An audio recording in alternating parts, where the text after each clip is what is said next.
Hi, it's me, Erica. Today's verse is coming from John chapter 13, verse 7. Okay.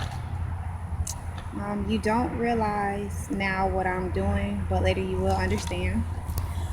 Now, with me, this hits very close to home because I've always questioned God of why He allowed me to go through so much hurt and so much pain. And, I never understood why one person could deliver so much exhaustion. I've been through just about any and everything you can name it, but it still hasn't broke my spirit. I still get up every morning. I still try to smile. I still play with my kids. I still do everything, even with all the hurt and pain I've been through or going through. I still get up, and I know it's only God helping me along the way, because there's plenty of times that I just wanted to give up and something made me get out my bed. Now, God wanted me to share my story with you. I done share my story with a lot of people. I've been in domestic violence counseling, so I've had to share my story countless amount of times for other people. Now, with that being said, my story starts with my father. Now, he was, how can I put this? He was a good person. He's a wonderful dad. He's a wonderful father figure. He works, he comes home, but that's it. So, me as a child, I just wanted my father. I didn't have my mom because she was a drug addict. She's clean now, but back then she was a drug addict, so he never wanted us around her. So it was just like a slap in the face. Like, okay, you took my mom away, but you're not here either, and I'm stuck with my grandma, or I'm stuck with your wife. Like, it was never just me and him. We never spent time together. We never had that bond with each other unless it was about sports. If I was in a sport, oh yeah, we cool. We riding together. He dropping me off at practice. He picking me up from practice. I was practice, but that's as far as it went. I've always reached out to my dad to express to him how much, you know, how I felt about our situation or how I felt about him, and he was the first man to break my heart, because I found out at an early age that he may not have been my father. So him knowing that, I'm expecting him to say, "Daughter, this is what happened. This is how it is. I love you." Never none of that. I wrote him countless amount of different notes, letters, expressing my feelings to him, and still no reply, still nothing. So it's just like, I'm gonna rebel against you because now I don't respect your authority. So before I could even date, I was stealing, lying, cheating. I was doing everything I could to show him, like, bro, wake up. I'm your daughter. Show me some attention. But that didn't work. So I say freshman to sophomore year, I met my first love. Um, Everything was good. We did everything possible to be happy with each other. Us being young, I gave my virginity to him. I'm thinking at that time, for a man to stay with you, it's about sex. I don't have any female role models that I can actually look up to or talk to. My cousins, we all around the same age, so all of us was just whatever. So I didn't really have anyone that I can actually speak up, tell how I felt. So um, when we decided to do it, I was mad at my parents, well, my dad and my stepmom. So I did the unmentionable in areas that I knew they would be mad about if they found out. And when they did find out, I didn't care. I didn't have any respect for them. I didn't care how they felt. So it was just like, yeah, I did it. Okay, whatever. Now that was the first step. First step in me basically, being a woman, me stepping up, and me being extra rebellious. Me and him continued to date. Everything was good. His mom loved me. I loved his mom. Even after my parents found out, I didn't care. Soon after, I let my insecurities kick in. It was a lot of girls around. I'm not the cutest, I'm not the baddest, but I'm me. Like, I have this big heart, I got this big personality. So I let my insecurities sit in. And even though, we spent all this time together, we did everything together, it was still like, oh no, he's still gonna leave me for somebody else or something like that. So even though, we were attracted to each other, I would let my insecurities build up and cuss him out, yell at him, whatever the case may be. But at the end of the day, it was just like, that was my best friend. Everything ended horribly. But I still needed a part of him, even knowing that he left, he got a new girlfriend. I still had to have him. And basically, by her thinking that she had something over me, I had to go harder. So I had to, oh, I can still get your man if I wanted to. And I would do that. I would literally prove that. So at that point, I noticed that God pulled me away from that situation. He stopped us being able to communicate with each other, everything was just harder on us. So at that point, I just left everything alone. Now, I'm the product of my boy cousins. Like I said, I don't have too many girl cousins, so all it was boys. I had my best friend, but she wasn't that experienced. So all my boy cousins do was, text and do whatever they wanted to do. At that time, it wasn't really too hard to text. We had MySpace, we had Facebook. So it was just MySpace and Facebook, people you'll never see a day in your life. Oh, we're in a relationship? No, we're not. So it was I had multiple texting randoms, Facebook randoms, MySpace randoms, but it was never nothing that would tie me down. Like, I just did that for entertainment, to have that attention. I always wanted attention. I always gotta have attention. I was like the life of the party. You always see me dancing. You always see me singing. I'm her. I'm gonna always sing. I'm gonna always dance. And like K Michelle say, love them all. I dogged them all. I did everything I could possibly do to hurt everybody else because I was hurting on the inside. Until I met my second love. Now, he was totally opposite. He was a goofball. We hated each other when we first met. Like, it was like, I don't like you. I don't like you.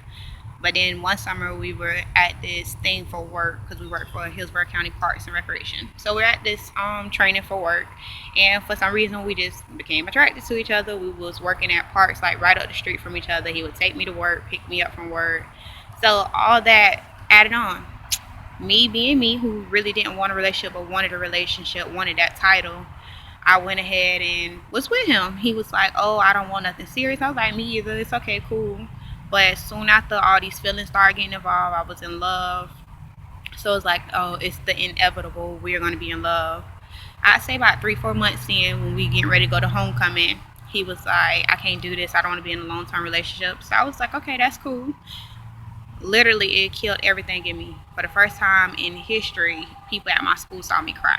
That was the first time you would ever see me cry, and I literally cried because I actually loved him, according to the 16-year-old, 16-year-old Erica. I really loved him in that sense. So it hurt me. So me being me, I'm full of revenge. I don't care. At that point, that's how I felt. So I went ahead and texted him, and I was like, good morning, babe. That's what I always do, text him good morning, babe, because we'd be at the same school, but this time it was the weekend. So I could feel how excited he was that I actually texted him, even though he did me like that. So I text back, oh, sorry, wrong person. Then his twin called me and was like, what did you do to my brother? You hurt my brother's feelings. Now he at this park and he's being so rude. He's being rude. He's crying. Like, how we gonna enjoy ourselves if he crying? And I'm like, oh, okay. So I'm like, okay, well, I'm sorry. I love you. We can get back together. But in all actuality, I was hurt. Like, you don't tell someone who actually loves you that you don't want to be in a long-term relationship because, you're petty. So did what I did, made him cry. So we got back together. I would say about a year later, it was like mid-year, close to my birthday. He was just like, E, you should come over. My mom's gonna cook you dinner. So we did the deed at that point. Mind you, me and him was together for 2 years and we only did something with each other once. We was maybe even longer than 2 years, but we only did something once. So for me, that's good because I felt like that was something that a man wanted to be with a woman, was to have sex. And for me and him to have this amazing chemistry, amazing history, and we only did something once was like mind blowing.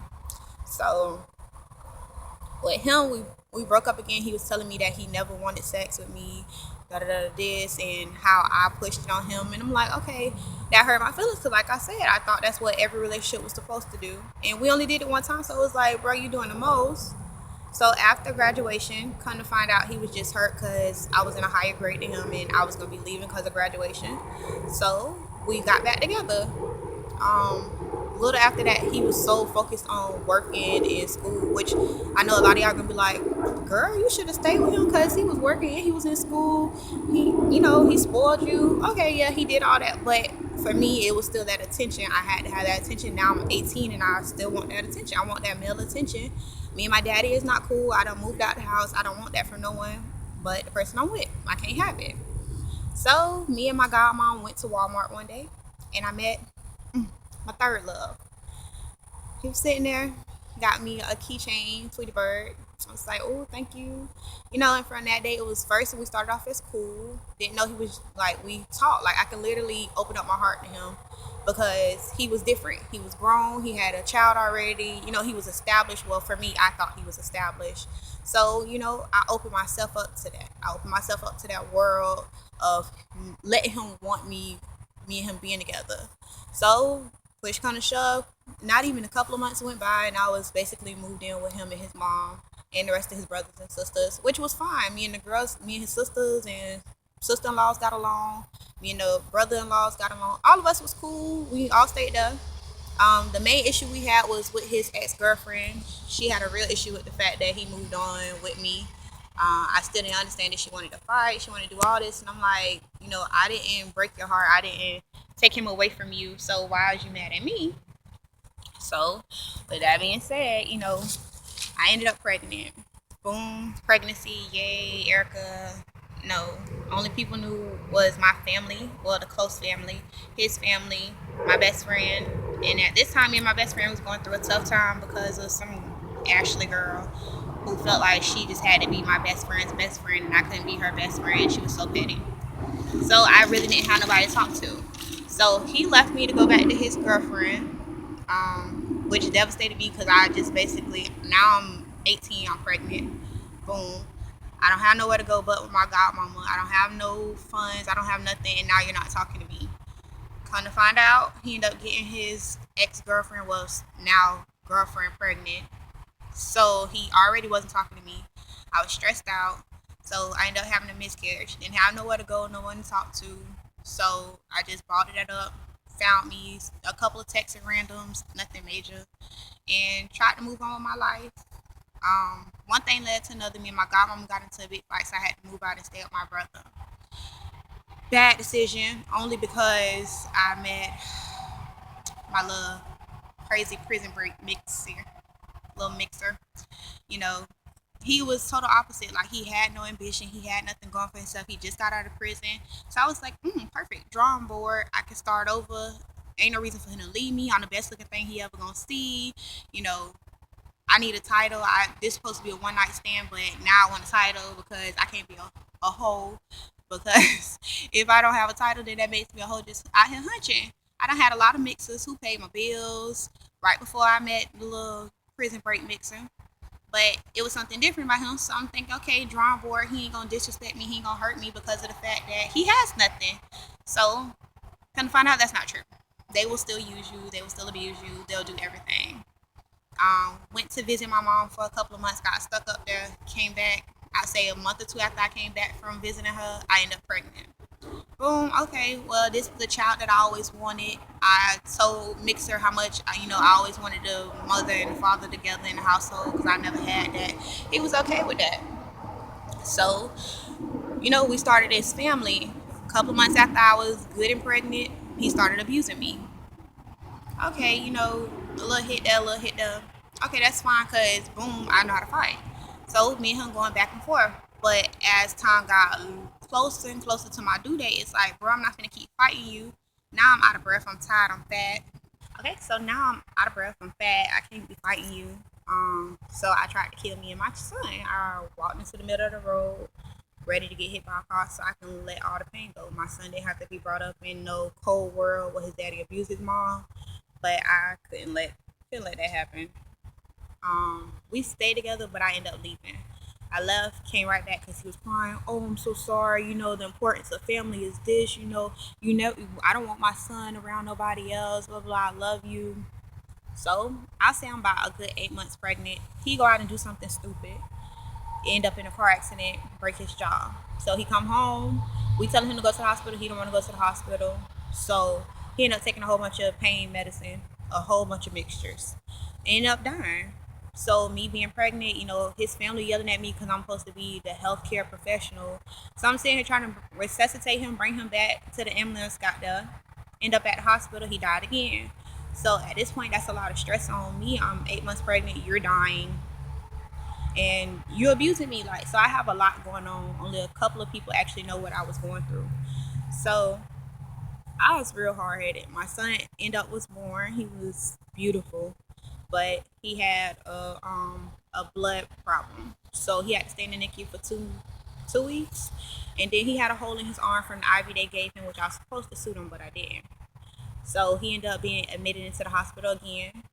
So me and him arguing and fighting. So basically, it was like my friends was coming out there with me and my son. It wasn't me and him, so it wasn't no family. My son didn't see no family from day one. Me being hard headed, it was still the abuse. He'll drink, he'll smoke, he'll do whatever he wanted to do. Come home, beat on me, and be like, "Oh, you out there, you gonna cheat on me? So let me make sure wasn't nobody with you. Let me go ahead and do this to you." And at that point, I was numb. Like I didn't have no more feelings. I didn't have nothing. So when we had sexual encounters, it was never nothing. It was just me laying there. And he used to hate that. Like he'd get mad and want to fight because I don't want to do nothing. So I ended up pregnant 8 weeks after my first son was born. So even with my son Cordell, even with him, it was still the same. It was the same pattern. It was him drinking and smoking with his friends, coming home, beating on me, and I left again. Like each time I would leave, so it's not like I just stayed there, but I did come back because I still had that vision that my kids got to be together, my kids got to be with their father, my kids got to be happy in the household with both of us. So I always came back. Now, a couple of times I have reached out to Third Love, which is from Walmart. You know, he always gave me the best advice, so it was never like I could ever really truly get over my feelings for Third Love because he was always there. Anytime I needed him, he was always there, which made it so much harder because I'm trying to move on with life and I can't. So one day I spent the day with my best friend, one of my best friends. She came and got me and the kids. We went to a party, came back, dropped the kids off, went somewhere with her, came back again to pick up my kids, and now Love Mixer is mad. Oh, you ain't going nowhere with my kids, da da da da. And at this point, I'm really trying to move on with my life, trying to move out. So he ended up locking me in the room, putting his hands on me. At this time, my eyes swollen shut. Can't see out my, I want to say my left eye. Couldn't see at all. And all I could do was sit there and cry. And I'm like, all I want is my kids. Just give me my kids. I'm straight. You know, I ain't gonna call the police. Just leave me alone. All I want is my kids. So I ended up somehow getting the kids in the car. He threatened my friend. My friend was like, "Nah, you're not staying here." So we ended up leaving. Then I went to my brother's house. Now at this point, now CPI, that's what they call child protective investigators, come in, and I explain everything to them. They don't take my kids. They don't do nothing like that. But my brother wasn't in a situation to house me and my two kids. So me and my kids ended up in a homeless shelter for domestic violence, women and children. So staying there, it was hard because it's like I'm alone. I have to catch the bus 3 o'clock in the morning to get to work on time to get them to daycare. So it was a lot on me. They helped me get housing, which me and Mixer end up co-parenting, and then we end up back together. So now we stand in Robles. I would never suggest anything like this to live in the ghetto with your children. I won't suggest living in a homeless shelter with your children. Them is two of the places that I would never do. But we end up staying there. We had everything we could want at this point. Ain't no reason for you to be mad. We got our own house, own car. We got everything, so it shouldn't be no reason. Working a good job. We stable at this point. So come to find out, I'm pregnant with my daughter. So I didn't feel safe with me and my kids staying in Robles because I felt it was too much going on. So I wanted to move. Moved out. Went back and stayed with his mom for a little bit. Then he bust my lip because he was jealous because I was fixing plates for his mom party guests and the men were looking at me. So he bust my lip saying I got a smart mouth. I need to stop wearing these clothes, wearing that clothes. And at this point, it's like, I'm pregnant with your daughter and you still don't care. You still gonna abuse me. Every man wants this daughter. Every man wants their first son. You got the best of all worlds. You got two boys and now you have a girl coming. So go to the hospital. They fixed my lip. I mean, it was like big. So that's taken away from work. That's taken away from everything. Every time I have to cover up a black eye, every time I have to cover up a bust lip, it was taken away from me and my children because I couldn't give them what they needed. I couldn't provide financially because I can't go to work. Them people not gonna let me in their job and I can't even talk on the phone. Every time I move my lip, I'm on fire. So I would say about a month or two in, found out he was cheating with some girl I used to work with. Okay, that's fine and dandy. At this time, I'm numb to the fact of loving him. It's not love no more. So I'm like, all right, you can have her. We split up. Boom. Told third love. I'm like, I'm done with this situation. I just want to move on. So he suggested that I find somebody else. So found somebody else, a confused mixer. He played the good role. Oh, I love the boys. I love, you're so beautiful, even though you're pregnant. You're so beautiful, blah, blah, blah. And for me, there go that attention again. He was always convenient when I needed him. And when I started at school, he was there. Oh, I got 100 on my test. Oh, that's so good. I'm so proud of you. I always needed that confirmation love. I always needed someone to tell me that they love me. So, I'm like, we ain't in love, but thank you so much for caring for me, showing me that you care. I got people out here who close to me and don't even show me that. So, I started falling for him, but I couldn't fall for him because at the same time, I'm still texting Third Love, still telling Third Love everything. So, I went to do what now they call Netflix and chill. We did Verizon on demand and chill, but it wasn't supposed to lead to nothing more than that. He was just we were supposed to be spending time together, getting to know each other again. Um, One thing led to another. We did the deed. Mind you, I'm pregnant. It's not a good thing. But, we were still cool. Kind of find out his cousin was like, Erica, don't get your feelings involved. It ain't worth it. He gonna hurt you again. And I'm like, yeah, bro, you been there the whole time. The first heartbreak, the first miscarriage, you always been there with my son. When I found out I was having a son, you always been there. I'm gonna listen to you. So I didn't listen to her. Kind of find out, he broke my heart. He broke everything off. He just stopped communicating with me. And I'm like, okay, that's fine. So I just held back. End up having my daughter. Um, Little crazy mixer came out there. He was like, "Oh, she trying to keep my child from me and cussing me out. When I come back, I'm gonna kill you." So that was the first time I knew that the hospital had the authority to lock somebody out. They had to literally change my wristband. They had to do everything to keep him out my room for me and my daughter. So, at this point, I was like, Mom, can you please come down here? I know you come every year. Can you please come down here? Me and the kids ready to move. So me and my kids moved up there with her. Now, mind you, Third Love just broke my heart, but he was still my friend. So I don't know how we got back in contact, but we did. So we started talking again, and it was just like it. Anytime we talked, we fell back in love. It was like instant thing. Always 2 seconds into a conversation, we back in love. I don't know how, why, and how I was so gullible, but that's what it was every time. So while I'm out of town, I'm still texting the little psycho mixer, my children's father, still texting confused mixer till I found out, he really is with his son's mom. So I left him alone. Then I was still texting Third Love. So, I was preoccupied with working, getting on my feet up there and texting them. So I didn't have no reason to love nobody. I didn't want love. Then Third Love was there. Anytime me and my mama argue because we're too much alike, we both the same, you know, I can always go to him. So he would always give me the best advice possible. So I was always stuck in love with him. I moved back to co-parent with Psycho Mixer. I know it's so dumb. But it was the best thing at that point because I couldn't deal with my mama. I didn't have nowhere else to go. I didn't have my own place. My mama and all of us stayed in one house together. So when I came back, it was supposed to be perfect. We co-parent, no relationship, couldn't do that. So I felt disgusted because one day he realized that I really wasn't going back with him. With him, it's always a control issue. He has to be in control of Erica. If he don't have Erica, if he can't control Erica, then something's wrong. So one day we was in the house and I was texting Third Love and probably confused Mixer about something. And he broke my phone. Then he hit me in my face with a broom. I had a scar. It's like right here. So I'm holding our daughter. At this point, she's about 4 to 5 months old. I'm holding her, and blood is like streaming off my face. Like if you would have came in, you'd have been like, "Oh my god!" Like, and then I bust down crying because I'm like, I got away from you because I didn't want to hurt her. I didn't want her to see her mama in pain. I didn't want her to see, somebody being abused. Like I didn't want my daughter to see that. It was bad enough my son saw it, but I didn't want her to see it. So at that point, I was just standing there shaking and holding her and crying over her. His cousin walked in and she was like, "No, you gotta go." Then like she tried to clean my face off, take me to calm down.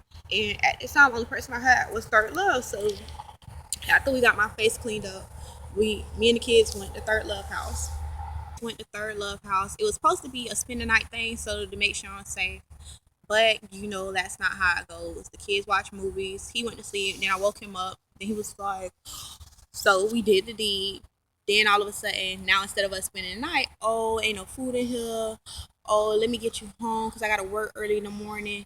And I'm like, bro, you already knew that. So basically, you used me again. Mind you, his cousin already told me like a year ago, don't trust him.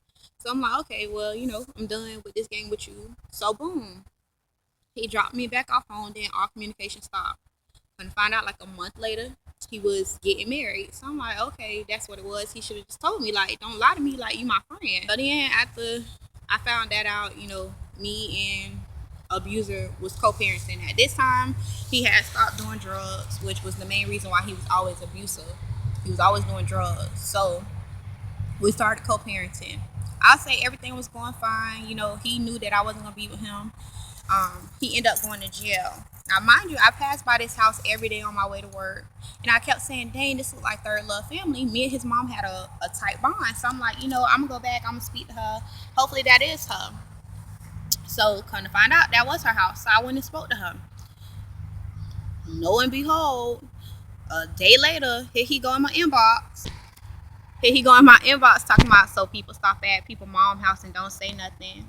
So me, I'm like, dang, I still love him. Why, Erica? Why do you still love these people? Still love him. So we started talking. 2 days later, we back in love. So when abuser get out, I tell him, I'm like, bro, look, I have someone I've been talking to. I don't hold nothing back from nobody. I have someone I'm talking to. I have someone that I potentially will end up being with. Oh, have my kids been around him? To feed your ego, no. They haven't been around him. So everything was good. It's been like a month or two. So me and abuser never touched each other. So me and Third Love get pregnant again. Now I would say it was Mother's Day 2014. I was getting dressed, getting ready to go to a party with abuser's mom. Now at this point, I'm dressed, the kid's dressed, but now he want to do something. Oh, it's Mother's Day. You need to do something with me. No, it's not Mother's Day. I don't need to do nothing with you. I don't know what you're talking about. So then he started kicking me in my stomach, pushed me down, spit on me, kicking me, punching me, and just keep kicking me until I pleaded and asked him, begged him to please leave me alone. Then all I could feel was a whole bunch of blood. So I went to the hospital. Boom, he done killed me and Third Love baby, which hurt because now this is the second child we done lost, and he can't be there to help me because I don't know if abuser gonna pop up at the hospital to try to kill me there. Like at this point, I don't know. So I went by after everything was done at the hospital, and I went and saw abuser. I went and saw Third Love. Now at this point, Third Love like it's gonna be okay. I'm here for you. Blah blah blah. So I'm like, okay. So at this point, me and abuser's mom had already started planning my escape route because she broke down, and for a person to come to me and say, Erica, I feel like my son is gonna kill you. I need you to get away from him. I was like, okay. So at this point, we planning my escape. I'm not supposed to go nowhere over there. Somehow he came to the party where we were at, jumped in the car, and forced me to take him home. Get that he removed all the phones out the house. Next thing you know, he put all the kids in the room. Now he want to fight. Get in the shower. So he forced me to get in the shower, spitting on me, hit me in my face, kicking me, everything while I'm in the shower, forced me to have sex with him. Now I already told you that I was known from having sex with him, so it wasn't gonna be nothing. Then you're abusing me at that. So I'm not doing nothing. I'm not emotionally involved. So this is when I realized that God was there with me the whole time because he got mad because I wouldn't do nothing. Then I heard my kids crying. Now maybe one or two waking up at one time, yeah, that was normal. But not all three waking up. So he allowed me to go get my kids. Now, mind you, the walls in this house is so thin. His next door neighbors are his friends, so they hear all this and still don't say nothing. So the whole time I'm rocking them three to sleep, just trying to rock them to sleep. But I'm steady crying because it's like, why would you do something like this? Because I don't want to be with you. Why would you hurt me? So I'm steady rocking my kids to sleep, steady rocking them to sleep. Then something was like, I think God was playing with them because they would not go to sleep. Like they just knew. So the whole time he watching me rock my kids to sleep, he steady talking about, oh, when they go to sleep, I'm gonna stab you. And you can see it in his eyes. Like I never seen him look like this. As much as we don't fall, as much as he don't put his hands on me, I never seen his face like this. Like it was a facial expression out this world. Like I could not justify nothing else in his mind. At this point, I knew he had done snapped. I knew this is what his mom was talking about. I knew he was finna kill me. So while he's steady talking about, oh, I'm finna stab you, smoking a cigarette, oh, I'm finna kill you, I'm finna set you on fire when they go to sleep, And then at this point, I just looked down at my kids and I started crying. And I'm like, I love y'all so much. I'm sorry I put y'all through this. If I leave you today, just know I love you. Like at this point, I done became so content with dying. Like I done tried to kill myself with just about each pregnancy except for my baby girl. Like I done tried everything to get away from this man. And the first time I fall in love with somebody, the first time I give my all to somebody again, I get hurt. And then now I got somebody who's wanting to be with me, and I can't be with them because somebody's sitting here abusing me. I did go ahead, kept rocking my kids. They wouldn't go to sleep. So eventually, God kept them woke. The devil kept him woke. So I'm sitting here contemplating like how I'm gonna get out of this. If I go to the door, he faster than me. If I try to do anything, if I scream, they already not helping. I've been screaming this whole night. So I just made up an excuse. He was like, yeah, I'm so sorry, Erica. I don't know what got over me. It was the drugs. That's what got over you. But you're not going to put your hands on me no more.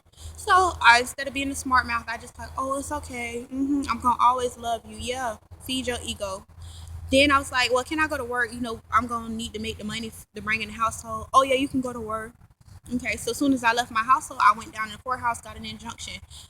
As much as I wanted to see him hurt, I would never want to put someone in jail away from their kids. That was the main concern. So I never went to the courthouse to put him in jail. I went down there to protect me and my kids, get an injunction so he couldn't be near us. By the time I get back, he done cussed out the CPI lady to see what was going on. He done cussed out everybody. Now the lady afraid for me and my kids. Now she done took my kids. If you're a mom, you know how you could only imagine how I felt with my kids being gone. But at the same time, I blamed myself because it was like I kept putting myself back in the situation with him. But I still had that support system. Like I was hurting so bad. His mama turned her back on me. How are you trying to help me escape? Then you turn your back on me. Like everyone turned their back on me after finding out what he did to me. Your son sat here and raped me. Your brother sat here and raped me. Then held me hostage. Then threatened to kill me. At this point, what do y'all want from me? Everybody want me to be, oh, just drop the charges, just drop charges. No. So I had to go do a rape kit. Then I went with Third Love. We stayed at his mom's house for about a week. Then we decided, we're going to stop playing these games. We're going to get married. We're going to live life. He helped me. He was my backbone through everything. This is 6 long months of missing my children. 6 long months of only seeing them 1 week. 6 long months. He was there the whole time. Boom. So with that being said, we moving towards marriage. We doing all this, but he had a texting problem. He had to text females, and for me, I'm very insecure. Like I'm insecure. Then you supposed to be the person I'm in love with. I can't do this without you in my head. And then he gave me that attention. Like we stayed together. I didn't have to fight for no attention, no affection. We stayed together. It was everything that it was supposed to be.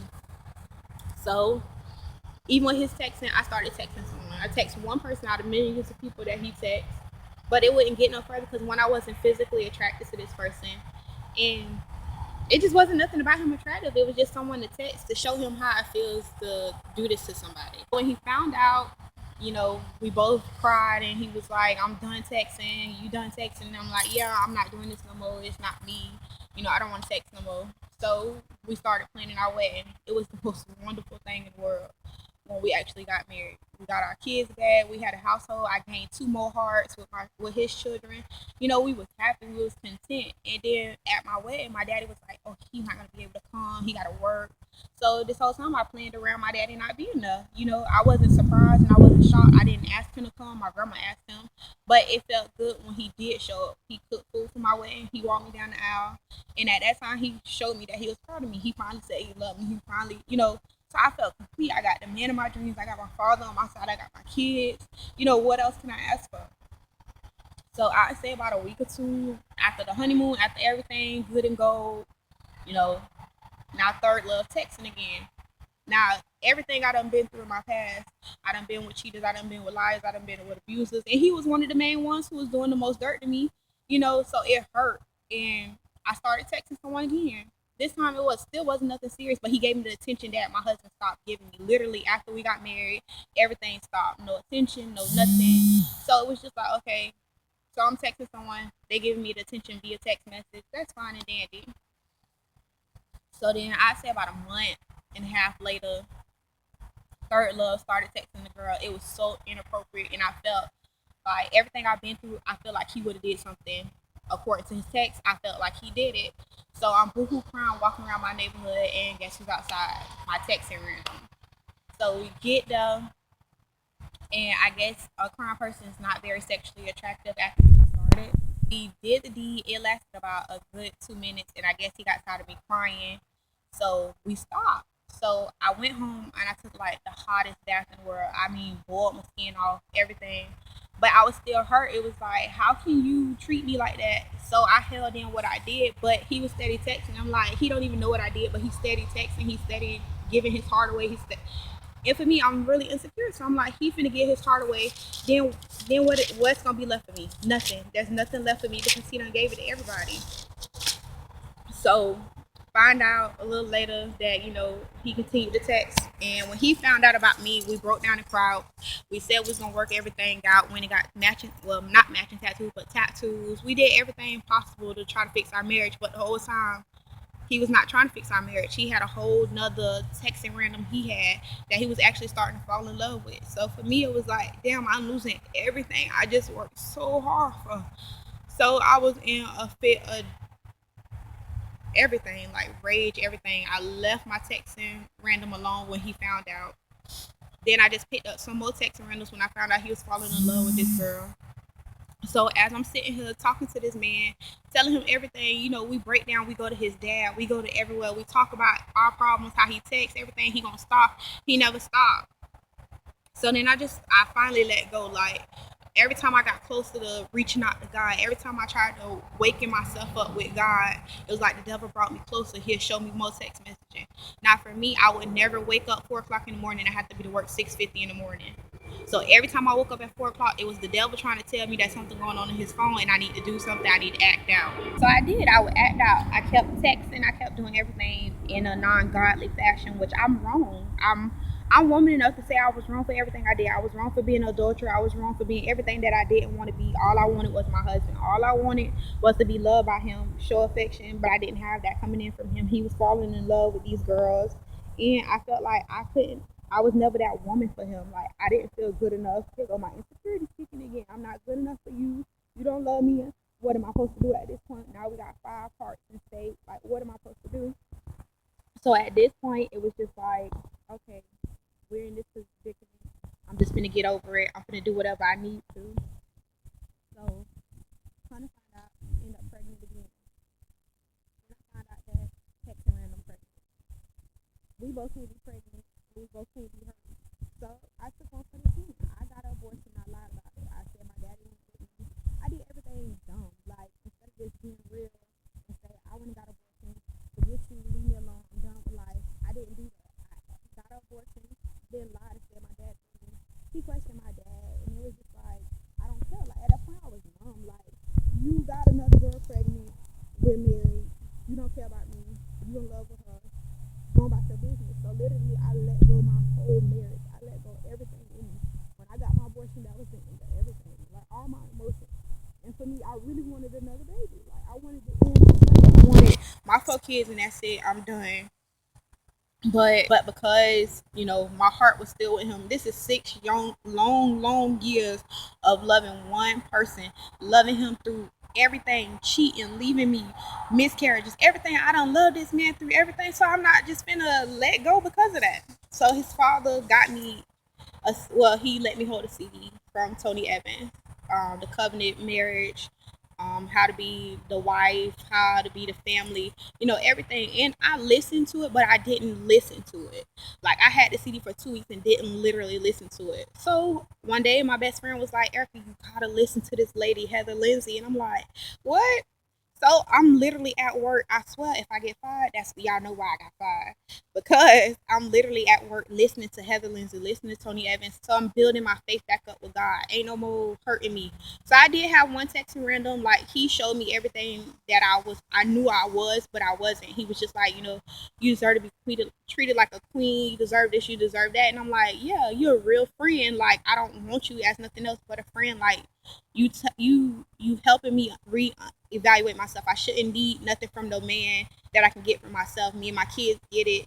Me and my cousin. I have all this love around me, but I'm looking for it inside my husband. I'm looking for it inside of a man. So we was cool, and I could understand that. Boom. He had his daughter's mom he stayed with, his daughter. And I'm like, okay, perfect. I can never be serious with you. I can't take it no further. I'm glad. Boundaries, kill them. So at that point, it was just like perfect. I have someone I can go to who's somewhat in touch with God.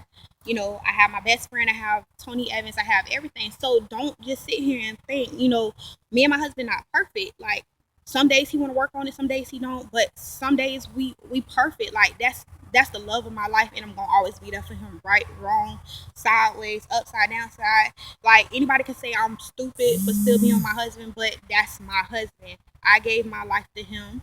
I'm under him as God want me to. But in a sense, I still have to deal with all our consequences. If I would have never stepped out, and that's how I feel. If I would have never stepped out on our marriage, he wouldn't have stepped out. Now he got a baby. Okay, that's fine and dandy. We can work through this, or if not, we can leave each other, and I can still be his friend some way down the line, maybe. But at this point, like I'm living my trials and tribulations. God has put in so much on me, and I still haven't broke yet. I still work at a good job. I still can work like I supposed to some days, but I still get up and try. Like my ministry is nothing about judging no one. I have been through everything, and I promise you, like I have given my testimony prior to the adultery. My abuse speech. I have mentored a lot of women, a lot of young girls. I help them get jobs and do this and do that. So I'm telling you, all you have to do is give everything to God. At this point, me and my best friend is going through this journey together. She physically write blogs, but I have too much going on to write blogs. I can video record any day, all day. Long as my kids straight, I can do whatever I want. I do it at work. So, I hopefully this video gets out. Maybe someone can hear it. Maybe someone can relate to it. Maybe something I've been through can help them. If you want to reach out to me, my email is openheartministry15@gmail.com. You can always email me. I'm always doing nothing at work. Don't say that. Don't tell Capital One. But I'm always gonna be there for you. Like it's nothing at all. And like I said, the more that I looked into this, the more that I felt about what God wanted from me, I knew it was always to tell my testimony. I could have been the one who just sat back and be like, oh yeah, I'm this, oh yeah, I'm that. I'm not. Like, I'm not perfect. I'm just Erica. Like, I live in a simple life, like everything around. So you don't have to worry about me judging you. It's nothing that I haven't done or haven't heard. This is just a snippet of what I've been through.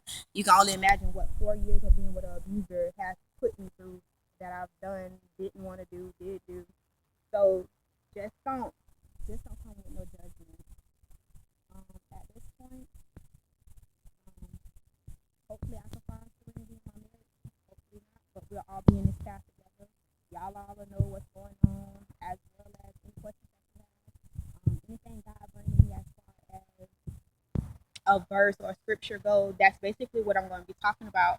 I know for sure that He really wants me to talk about stop using flesh weapons to fight spiritual battles, which I learned this from watching the movie War Room, as well as every aspect of my life has been gleaming on this. Every time I wake up, God put this inside my dreams. So my next video is definitely going to be about that. Not to end this video, it's coming from Proverbs chapter 3, verses 5 through 6. Trust in the Lord with all your heart and lean not on your own understanding. In all your ways, submit to Him, and He will make your path straighter. So just think about all that. You can always reach out to me, ask me questions. I know it's been emotional. I probably cried a couple of times, but stuff gets better. I don't live for what my past was. I'm actually very happy at where I'm at right now. Even though things are not ideal with my marriage, I still move on. I still go forward. So it's nothing that you won't be able to do to get past this. I know my best friend probably gonna share this, like this, X hearted, put it everywhere, but I have been in a lot of bad places, in a lot of bad shoes. So just don't think that no one out here. I'm here. I do this every day. I live this struggle every day, and God's still with me. Like He held my hand when I could have been dead. Plenty of times I could have been dead. Like, just don't give up on yourself. Don't give up on hope. I try to tell all the girls around me plenty of times when they be like, I just don't want to be with him no more. I just don't want this. I never tell no one to leave a man. I never tell no one, no matter what he doing. I don't tell nobody no bad, nothing. I tell them what I've been through. I don't tell them about their situation. I tell them about my situation. And Hopefully this do help someone. If not, I'm sorry, but I can only be me, and I can only explain how it feels for me and what God is doing for me. So hopefully with us doing this journey together, you can all see how God works with me. I was just at a job paying what, $10 an hour, slaving for them. Now I'm at a job that pay $15 an hour, and they actually want me to be a supervisor. So nothing God won't do to bring you out of this situation. When I thought my husband was literally leaving me to be with this girl, he's still not. He's still home. You know, it's a lot going on, but I can only be me. So I hopefully you have a great night, and thank you for listening.